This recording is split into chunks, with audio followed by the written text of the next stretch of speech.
We are about to start the busy season of the Lucas family life. September and October are usually our busiest months out of all 12 months.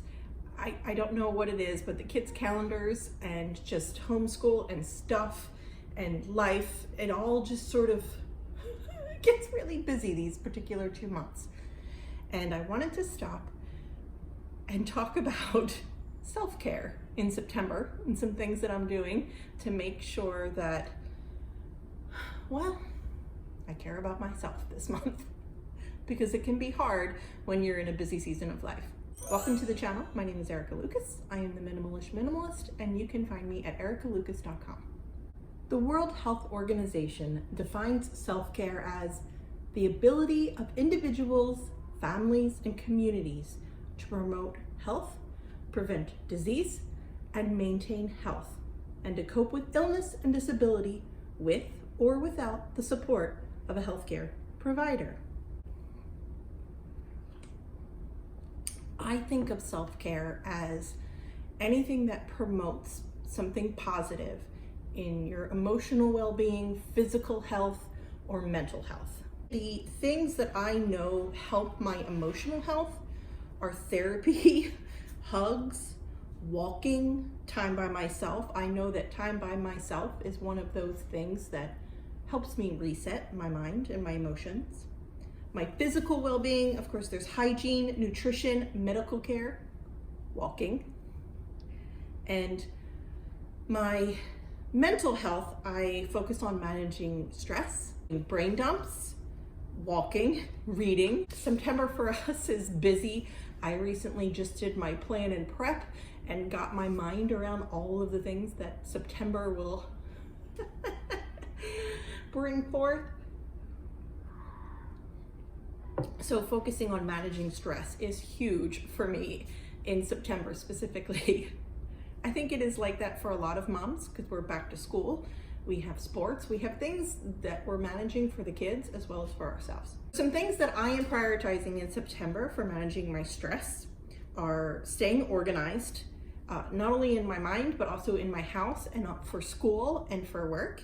Staying organized is a way that I reduce stress, knowing what's coming up, what tasks I need to do, that I don't have to hunt or clean up a bunch of stuff just to do something. Those are things that help me manage my stress, or at least avoid the stress that comes with not doing those things. Another thing that I'm using is Aura. It's an app. We're going to talk about that in a little bit. Something else to manage my stress in September is ensuring that I'm leaving some space for downtime during a busy season. I mentioned the Aura app. I want to take a minute and say thank you to Aura for sponsoring this video. Aura is a new Apple award-winning mindfulness and sleep app used by more than 5 million people. It contains thousands of meditations, stories, but also playlists on life coaching, spirituality, and more. It's really simple. You just fill out a short quiz and it's going to give you some personalized tracks that are put together with the needs that you designated. And I chose to focus on anxiety and reducing stress. Aura has given me a special offer to share with you. So click the link in the description box and get a 7-day free trial of the Aura app, plus 25% off a first-year subscription. The second category for me in September is time management. And I shared recently how I go through and manage my time. I shared it last week in my September plan and prep video. I'll link that here for you. But basically I go through 5 steps to figure out what I should be spending my time on. I gather all the things that are swimming around in my head, any school paperwork that we need to do, any lesson plans, paperwork for doctors. I gather all that up. Then I start doing a brain dump and I just start emptying all the things that are floating around in my head onto paper. I get the family calendar, my work calendar, and the school calendar, lesson planning, and I have those separated because they're separate in my mind. If I tried to put that all on one calendar, it would be a mess that I wouldn't be able to visually get anything out of. So then I map my calendars for the month in those categories. I prioritize all the things by importance, scheduling things around doctor's appointments, scheduling things around sports that my kids want to go to, downtime, scheduling things around importance, and then folding in all the tasks chronologically. They're going to get me through all the things that I need to do that I brain dumped on. If find if I don't manage my time that way or plan for things, that things don't get done and things start to get disorganized, and it's very much like a snowball effect where I forgot to do this one thing today, and then tomorrow, the next day, I didn't get done 5 things, and the whole week just becomes unproductive. So if I plan ahead, it's very productive for me, and it helps me manage my time by doing those 5 steps. This video is part of Mega Motivation with Dawn from The Minimal Mom. Thank you to Dawn for putting this together for us again.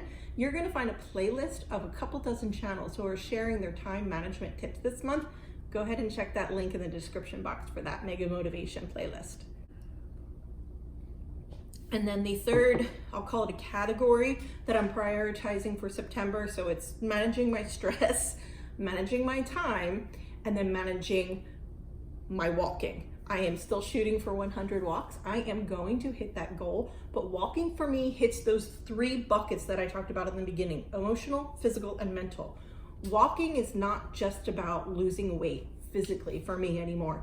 It is a mood changer. It is a messy head clearer. I mean, I can work out a lot of details on a walk and clear my mind. It's really good for all 3 things for me. I come back from a walk. It's also time alone. Check that box. It's walking has become that thing for me that is core to my self-care and hits all of the buckets: emotional, physical, and mental. A couple weeks ago, I asked your thoughts on self-care and what you were doing to prioritize yourself. I was flooded with 98 comments on that community page post and almost 800 likes. And so I know self-care is important to many of us. And I thank you for sharing all of your ideas and things that you're doing. Can we add a cup of tea to the list of self-care things? Just a quiet cup of tea. Notice it's quiet right now. My husband has the kids, so enjoying some time alone and drinking my tea. And I'm a little off track. Ideas. So I collected all of your self-care things that you're doing and ideas, and I put them in a centralized blog post for all of us. So you'll find a blog post link below. Sometimes prioritizing yourself can be difficult. I found it very difficult 2 years ago.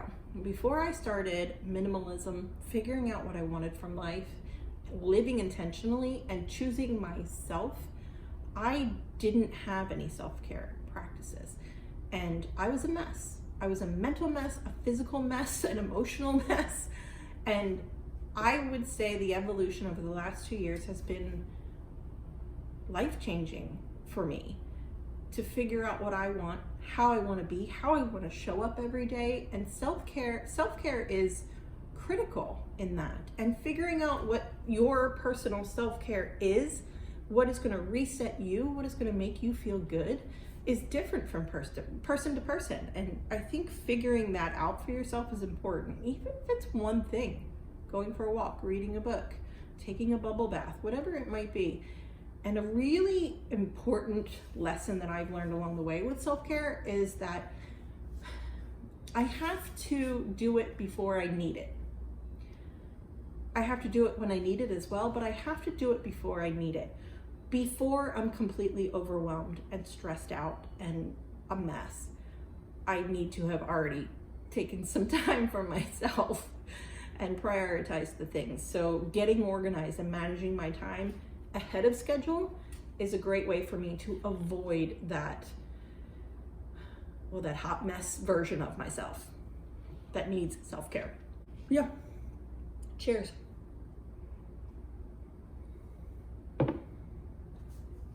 I'm just gonna sit here. I hope you enjoyed this video.